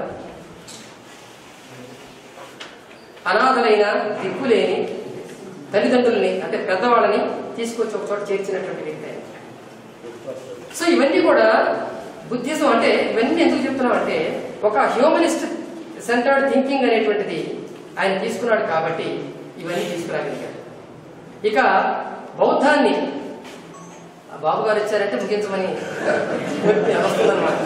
సరే, బౌద్ధాన్ని వారు అడిగారు, బౌద్ధంలో శాఖలు హీనాయానం, మహాయానం. ఓకే, చాలా శాఖలు ఉన్నాయి. ముఖ్యంగా 3 శాఖలను మనం చెప్పుకోవచ్చు: హీనాయానం, మహాయానం, వజ్రయానం. మళ్ళీ హీనాయానంలో కొన్ని శాఖలు వచ్చినాయి, మహాయానంలో కొన్ని శాఖలు వచ్చినాయి, వజ్రయానంలో వచ్చాయి. ఇవి కాలక్రమంలో రకరకాల వ్యక్తులు అంటే రకరకాల తాత్వికులు కొత్త అర్థాలను కల్పించుకుంటూ పోవడం వల్ల వస్తాయి. ఇది ఎప్పుడైనా సరే ఆలోచనలు స్వేచ్ఛగా ఆలోచించే వాళ్ళు కొత్త వాటిని పుట్టిస్తూనే ఉంటారు.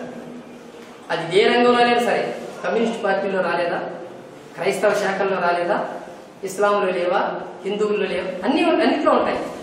ఆలోచన మార్క్సిజంలో కూడా అనేకమైన ధోరణులు వచ్చాయి. అదే కనుక దీనిలో కూడా ఉన్నాయి.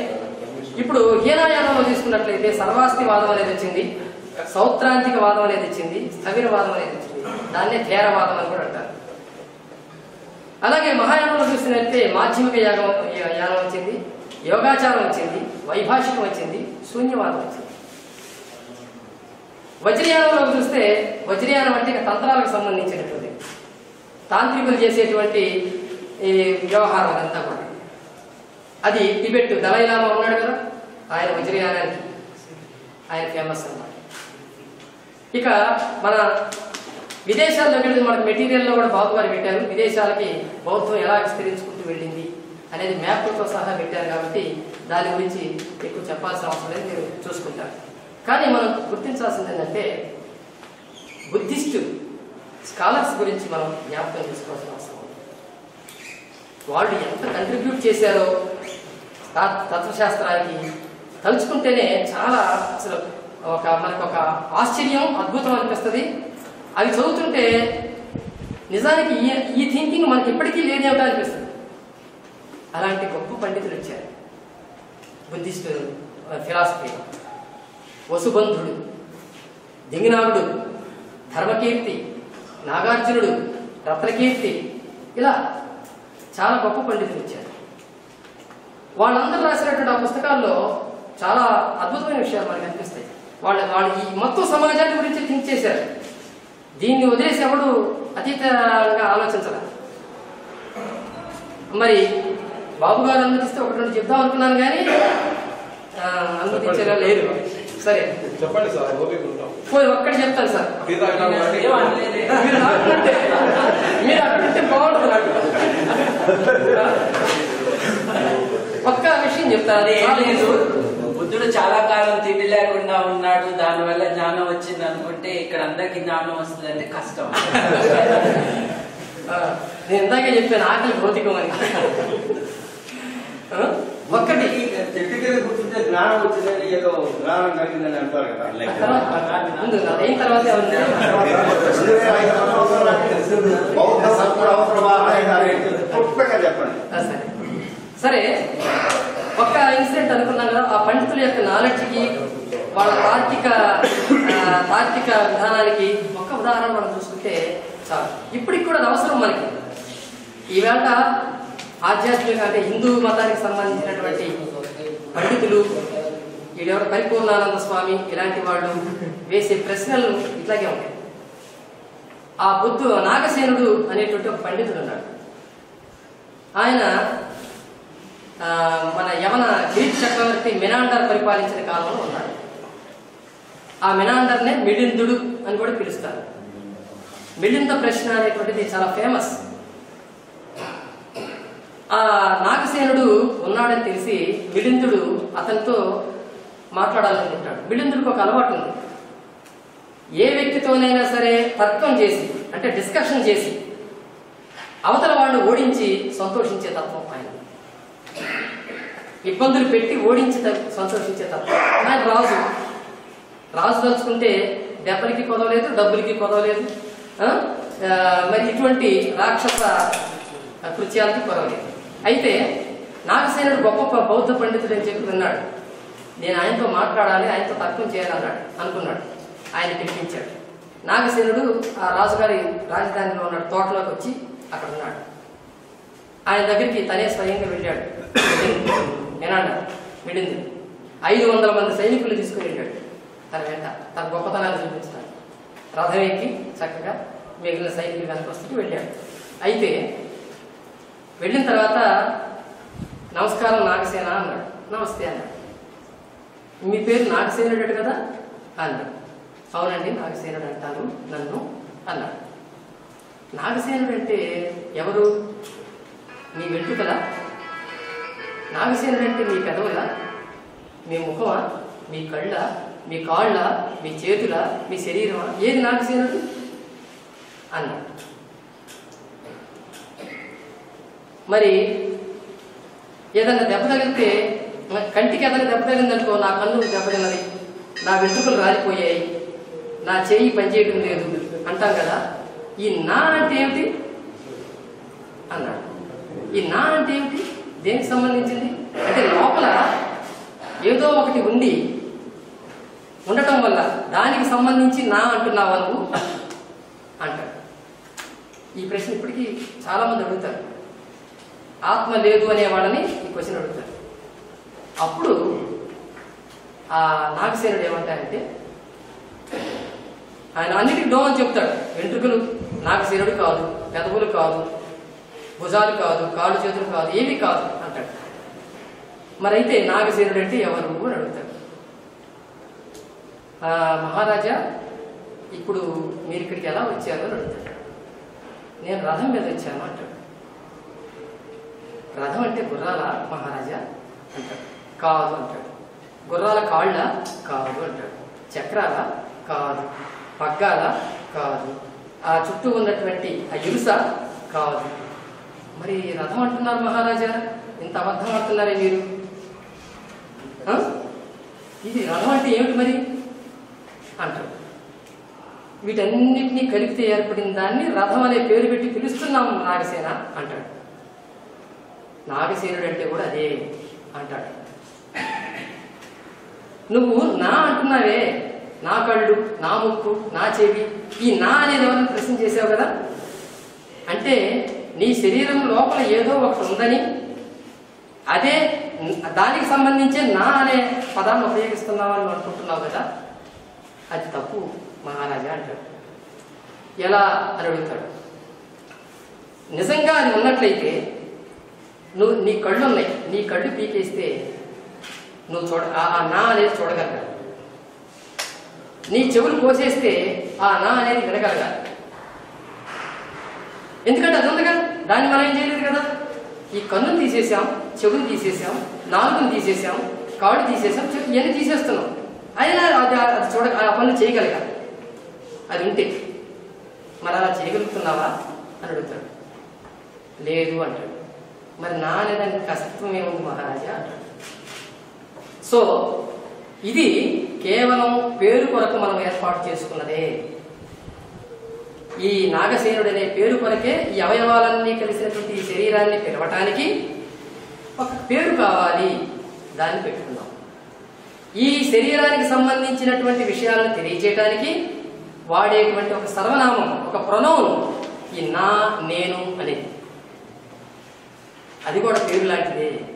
అంతేగాని మీరు అనుకుంటున్నట్టు లోపల ఒక ఆత్మ ఉంది, ఈ ఆత్మ ద్వారానే ఇవన్నీ జరుగుతున్నాయని, చనిపోయినప్పుడు ఈ నేను అనేది లేదా ఈ ఆత్మ అనేది వెళ్ళిపోతుందని మీరు అనుకునే వాదం, మీరు అనుకునేటువంటి ఆలోచన కరెక్ట్ కాదు అని చెప్తారు. చూడండి ఎంత చక్కగా వివరించి చెప్పాడు.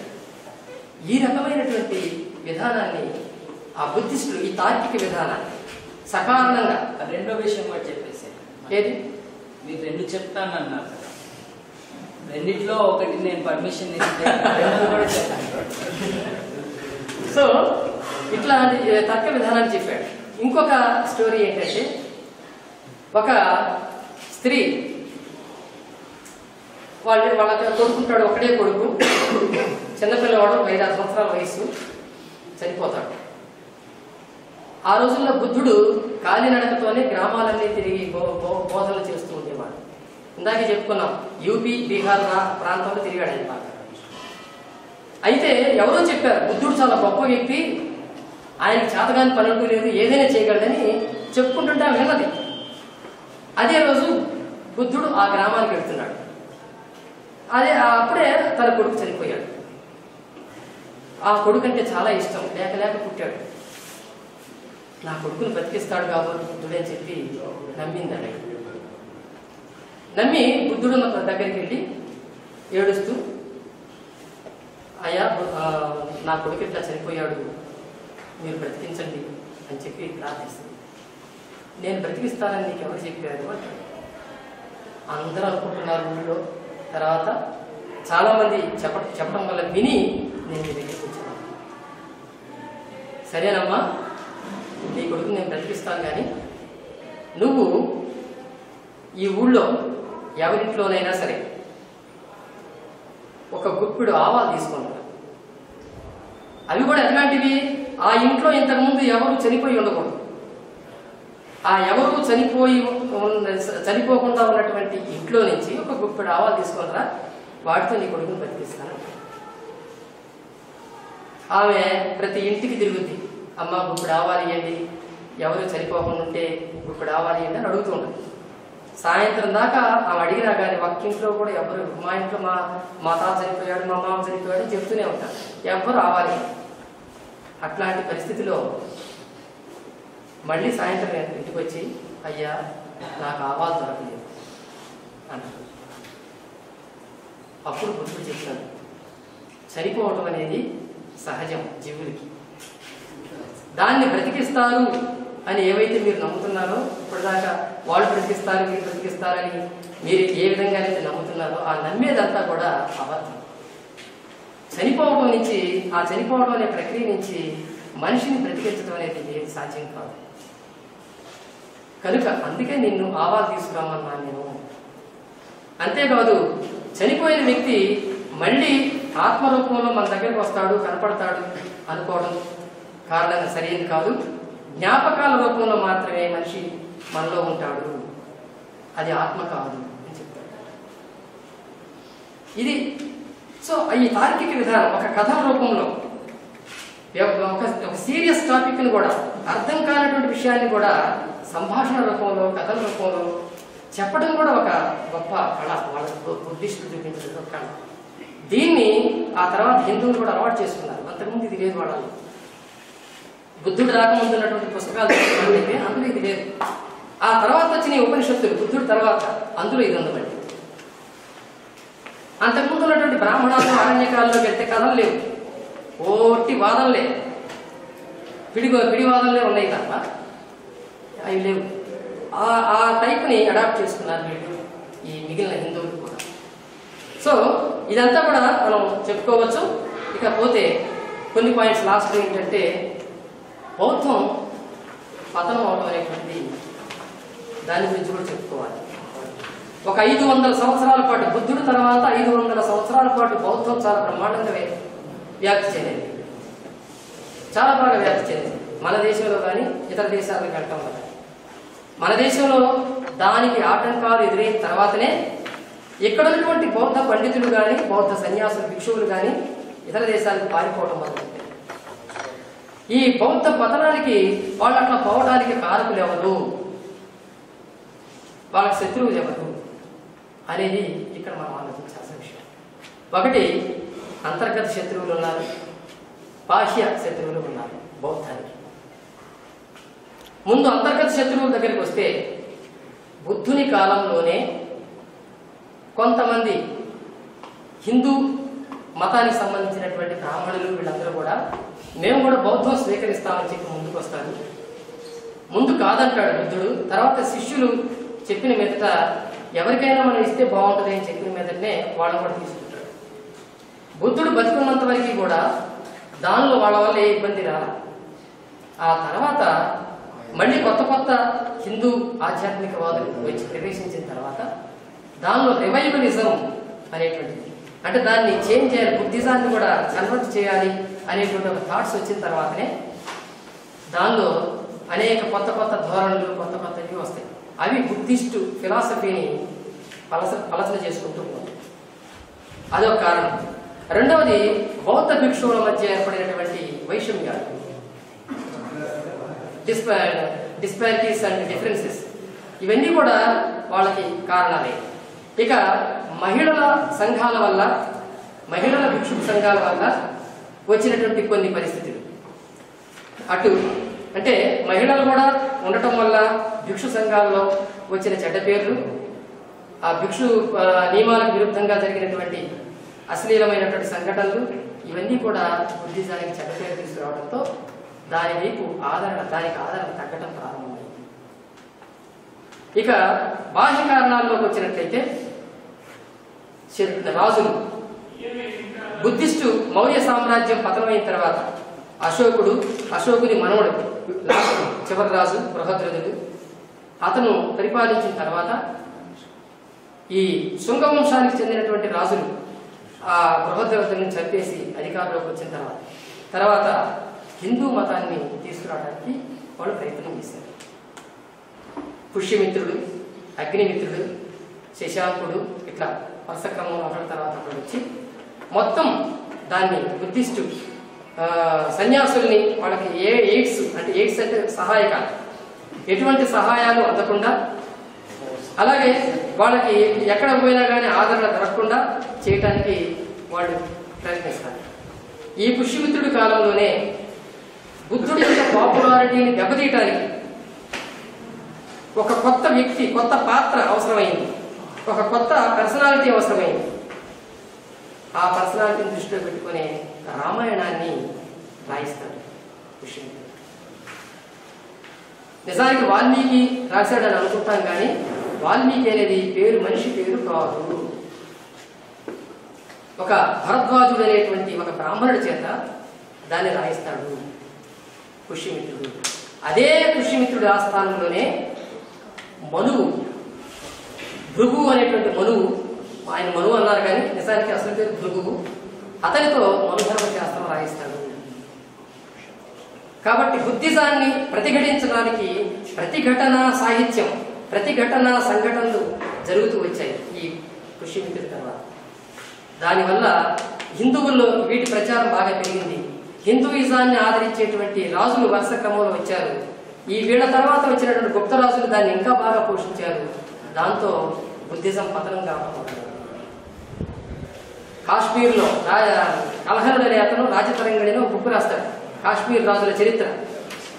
ఆ కలహనుడి యొక్క రాజతరంగిణి కనుక చూసినట్లయితే, తెలుగులో కూడా దొరుకుతున్నాయి, చూసినట్లయితే అందులో రాజులు, పరిపాలించిన రాజులు ఒక బుద్ధిస్టు తల తీసుకొస్తే 20,000 దీనారాలు 30,000 దీనారాలు అని చెప్పి తలలకు వెలగడతారు. ఇప్పుడు నక్సలైట్ల తలలకి ప్రభుత్వాలు వెలగట్టాడు. అప్పుడు వెలగడతారు, ఎన్ని తలలు తీసుకొస్తే అంత డబ్బు ఇస్తామంటారు.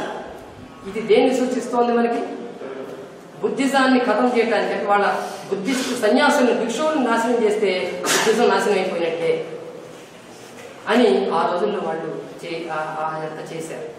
ఈ విధంగా హింసా ప్రయోగం చేయడం ద్వారా దాన్ని చేసి ఎదుర్కొన్నారు. ఇంకొకటి వాళ్ళు చేసింది ఏంటంటే, ఇంకొక యాంగిల్, ప్రతిఘటన సాహిత్యాన్ని తీసుకొచ్చారు బుద్ధిజానికి వ్యతిరేకంగా.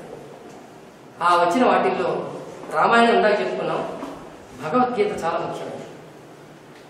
ప్రతిఘటన సాహిత్యం ఆ బుద్ధిజాన్ని ఎదుర్కోవడానికి భగవద్గీత చాలా ఉపయోగపడింది. గుప్తరాజుల కాలంలో రాయబడింది. దాన్ని తీసుకొచ్చారు. అలాగే భాగవతాన్ని, మహాభాగవతాన్ని కూడా గుప్తుల కాలంలోనే రాశారు.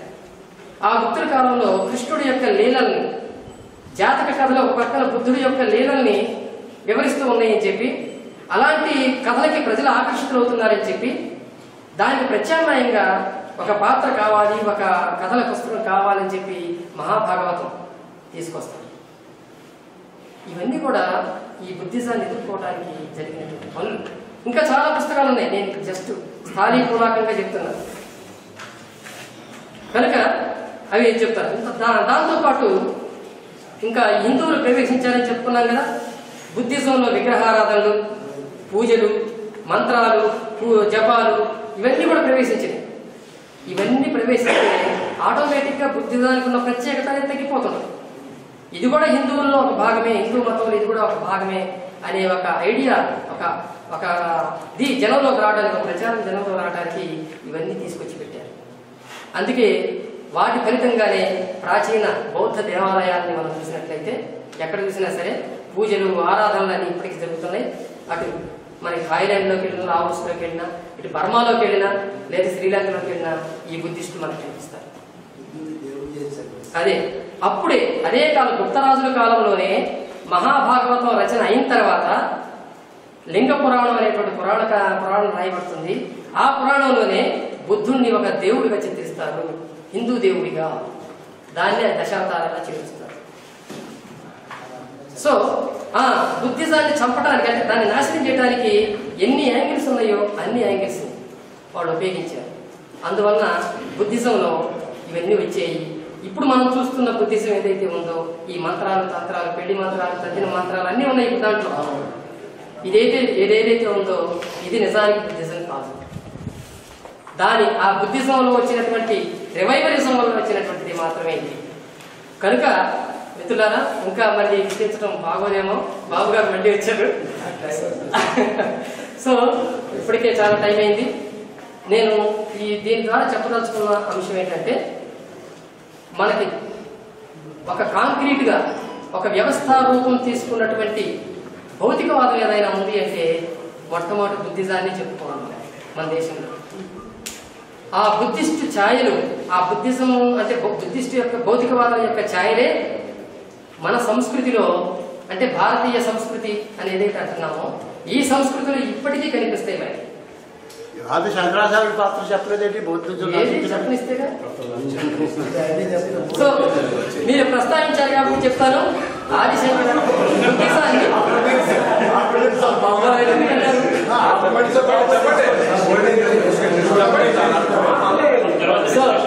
ఉత్తర భారతదేశంలో ఇప్పుడు చెప్పుకున్నాము గుప్తరాజుల గురించి, ఆ రాజులు చేసినటువంటి గురించి. దక్షిణ భారతదేశంలో ఏ రాజులు కూడా బుద్ధిజాన్ని నాశనం చేయడానికి ప్రయత్నం చేయలేదు. దానికి బదులుగా ఈ ఆచార్యులు చేశారు ఆ పని. వాళ్ళకు బదులుగా ఇక్కడ ముఖ్యమైన మతాలు త్రిమతాచార్యులని ముగ్గురు ఉన్నారు. అద్వైతం, ద్వైతం, ద్వైతాద్వైతం. ఈ ముగ్గురు మతాచార్యులు, శంకరాచార్యుడు అద్వైతం, మధ్వాచార్యుడు ద్వైతాద్వైతం, రామానుజుడు విశిష్టాద్వైతం. ఈ మూడు మతాలు తీసుకొచ్చినటువంటి ఆచార్యులే ఆ పని చేశారు బుద్ధిజాన్ని నాశనం చేయడానికి. వీళ్ళు ముగ్గురు, ఒకడు శంకరుడు కేరళ వాడైతే, రామానుజుడు తమిళనాడు వాడు, ఈ మధ్వాచార్యులు కన్నడ వాడు. ఇక తెలుగు వాళ్ళు కూడా ఉన్నారు, లేదనుకొని మీరు దిగులు పడకండి. తెలుగు ఆచార్యులు నింబార్కుడు, వల్లభాచార్యులు. వీళ్ళిద్దరు కూడా ఈ బుద్ధిజాన్ని ఎదుర్కోవడానికి వాళ్ళ పుస్తకాల్లో రాసి పడేశారు. ఎట్లా బుద్ధిజాన్ని నాశనం చేయాలో అవన్నీ రాశారు.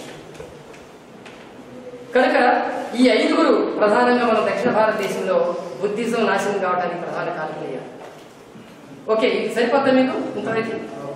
నెక్స్ట్, సో ఇది మనం గుర్తుపెట్టుకోండి. ఒక భౌతిక సిద్ధాంతంగా ఈనాడు మానవవాదం ఒక్కటే నేను చెప్తాను ఎప్పుడైనా. ప్రాచీన బౌద్ధం ప్రాచీన మానవవాదం, నవీన మానవవాదం నవీన బౌద్ధం. ఈనాడు మానవవాదంలో ఏ విశిష్ట లక్షణాలు ఏ విశిష్ట అంశాలని ఉన్నాయని మనం గొప్పగా చెప్పుకుంటామో వాటికి పునాదులు మనకు బౌద్ధంలో కనపడతాయి. వాటిని విస్తరింపజేసుకుంటూ ఆధునిక రూపం తీసుకుంది నేటి మానవవాదం. సో దీనికి మానవవాదానికి బుద్ధిజానికి అంత రిలేషన్ మనం ఉన్నదనే విషయాన్ని గుర్తుంచుకోవాలి. ఈ అవకాశం ఇచ్చి మీతో ఇంటరాక్ట్ అవ్వడానికి సహకరించినటువంటి హేతువాద సంఘం బాబు గారికి అందరికీ ధన్యవాదాలు తెలియజేస్తూ